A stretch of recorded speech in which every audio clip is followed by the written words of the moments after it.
Capítulo 8. Bom ânimo. O apóstolo Bartolomeu foi dos mais dedicados discípulos do Cristo, desde os primeiros tempos de suas pregações junto ao Tiberíades. Todas as suas possibilidades eram empregadas em acompanhar o Mestre na sua tarefa divina.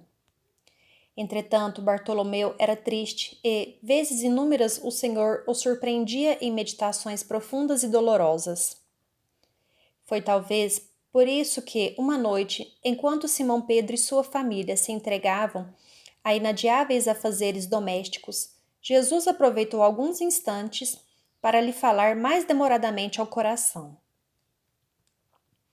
Após uma interrogativa afetuosa e fraternal, Bartolomeu deixou falasse o seu espírito sensível.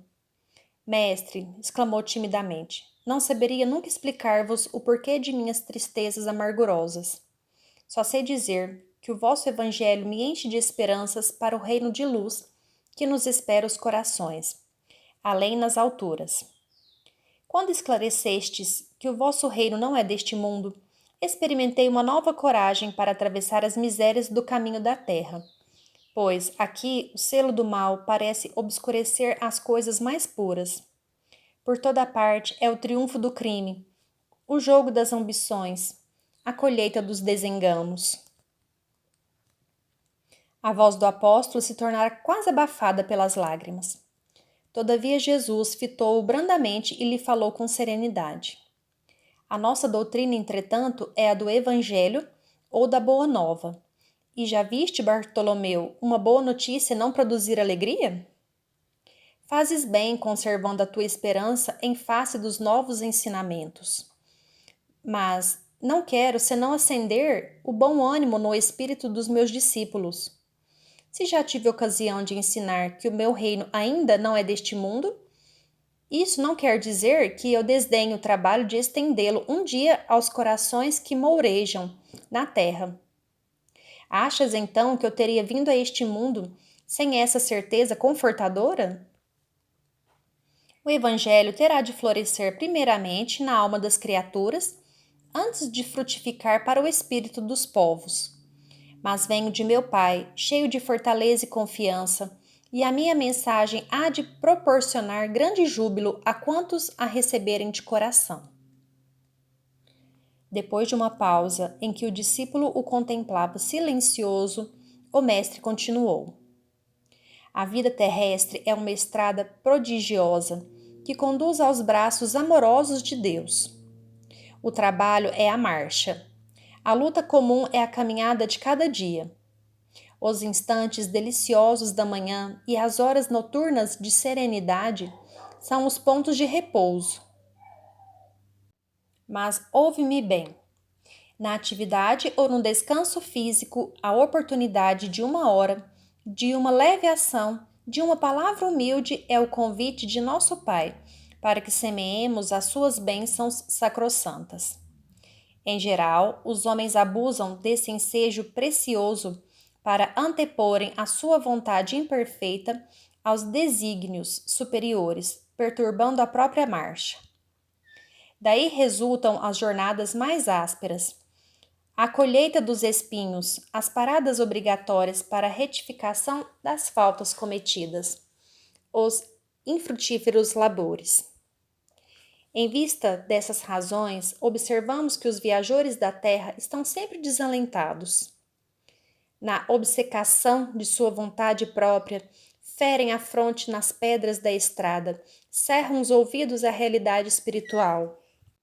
Vendam os olhos com a sombra da rebeldia e passam em lágrimas, em desesperadas imprecações e amargurados gemidos, sem enxergarem a fonte cristalina, a estrela cariciosa do céu, o perfume da flor, a palavra de um amigo, a claridade das experiências que Deus espalhou para a sua jornada em todos os aspectos do caminho. Houve um pequeno intervalo nas considerações afetuosas, depois que, sem mesmo perceber inteiramente o alcance de suas palavras, Bartolomeu interrogou: Mestre, os vossos esclarecimentos dissipam os meus pesares. Mas o Evangelho exige de nós a fortaleza permanente? A verdade não exige, transforma. O Evangelho não poderia reclamar estados especiais de seus discípulos. Porém, é preciso considerar que a alegria, a coragem e a esperança devem ser traços constantes de suas atividades em cada dia. Por que nos firmarmos no pesadelo de uma hora se conhecemos a realidade gloriosa da eternidade com o nosso Pai? E quando os negócios do mundo nos são adversos? E quando tudo parece em luta contra nós? Perguntou o pescador de olhar inquieto. Jesus, todavia, como se percebesse inteiramente a finalidade de suas perguntas, esclareceu com bondade. Qual o melhor negócio do mundo, Bartolomeu? Será a aventura que se efetua a peso de ouro, muita vez amordaçando-se o coração e a consciência para aumentar as preocupações da vida material, ou a iluminação definitiva da alma para Deus, que se realiza tão só pela boa vontade do homem que deseje marchar para o seu amor, por entre as urzes do caminho?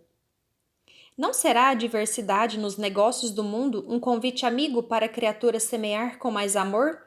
Um apelo indireto que arranque as ilusões da terra para as verdades do reino de Deus? Bartolomeu guardou aquela resposta no coração, não, todavia, sem experimentar certa estranheza. E logo lembrando-se de que sua progenitora partira havia pouco tempo para a sombra do túmulo, interpelou ainda ansioso. Mestre, não será justificável a tristeza quando perdemos um ente amado? Mas quem estará perdido se Deus é o Pai de todos nós?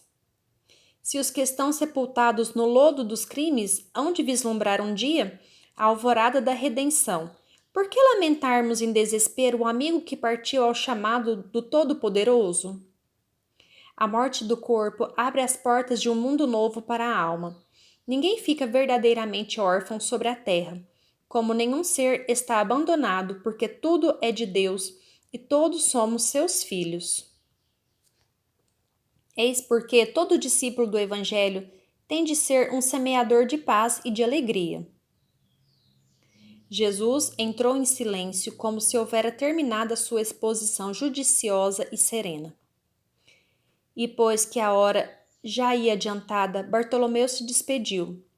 O olhar do mestre oferecia ao seu, naquela noite, uma luz mais doce e mais brilhante. Suas mãos lhe tocaram os ombros levemente, deixando-lhe uma sensação salutar e desconhecida.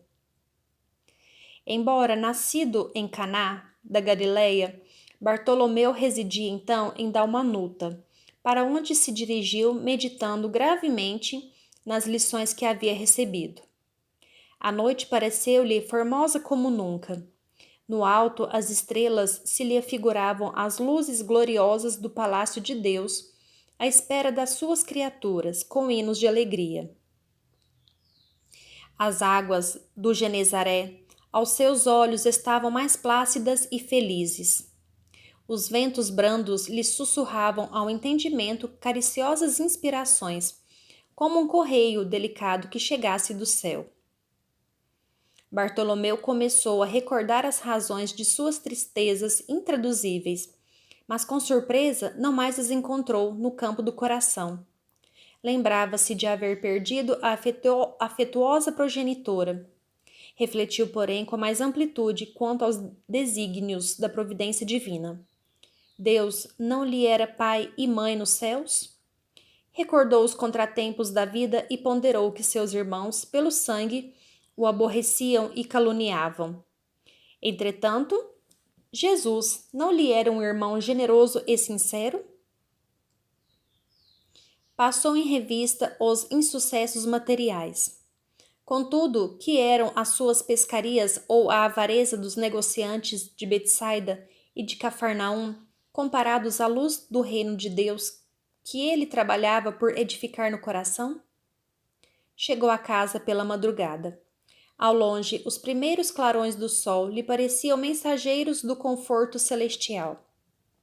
O canto das aves ecoava em seu espírito como notas harmoniosas de profunda alegria. O próprio mugido dos bois apresentava nova tonalidade aos seus ouvidos. Sua alma estava agora clara, o coração aliviado e feliz. Enrangendo os gonzos da porta, seus irmãos dirigiram-lhe impropérios, acusando-o de mau filho, de vagabundo e traidor da lei. Bartolomeu, porém, recordou o evangelho e sentiu que só ele tinha bastante alegria para dar a seus irmãos. Em vez de reagir asperamente, como de outras vezes, sorriu-lhes com a bondade das explicações amigas. Seu velho pai o acusou igualmente, escorraçando-o. O apóstolo, no entanto, achou natural. Seu pai não conhecia Jesus e ele o conhecia. Não conseguindo esclarecê-los, guardou os bens do silêncio e achou-se na posse de uma alegria nova. Depois de repousar alguns momentos, tomou as suas redes velhas e demandou sua barca. Teve para todos os companheiros de serviço uma frase consoladora e amiga. O lago, como que estava mais acolhedor e mais belo, seus camaradas de trabalho mais delicados e acessíveis. De tarde, não questionou com os comerciantes, enchendo-lhes, aliás, o espírito de boas palavras e de atitudes cativantes e educativas. Bartolomeu havia convertido todos os desalentos num cântico de alegria, ao sopro regenerador dos ensinamentos do Cristo. Todos o observavam com admiração, exceto Jesus, que conhecia com júbilo a nova atitude mental de seu discípulo. No sábado seguinte, o mestre demandou às margens do lago, cercado de seus numerosos seguidores. Ali aglomeravam-se homens e mulheres do povo, judeus e funcionários de Antipas, a par de grande número de soldados romanos.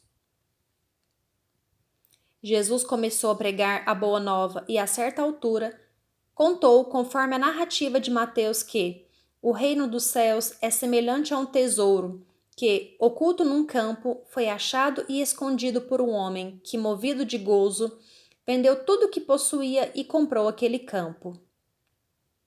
Nesse instante, o olhar do mestre pousou sobre Bartolomeu, que o contemplava embevecido. A luz branda de seus olhos generosos penetrou fundo no íntimo do apóstolo, pela ternura que evidenciava, e o pescador humilde compreendeu a delicada alusão do ensinamento, experimentando a alma leve e satisfeita, depois de haver alijado todas as vaidades de que ainda se não desfizera, para adquirir o tesouro divino no campo infinito da vida. Enviando a Jesus um olhar de amor e reconhecimento, Bartolomeu limpou uma lágrima.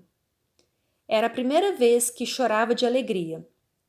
O pescador de Dalmanuta aderira para sempre aos eternos júbilos do Evangelho do Reino.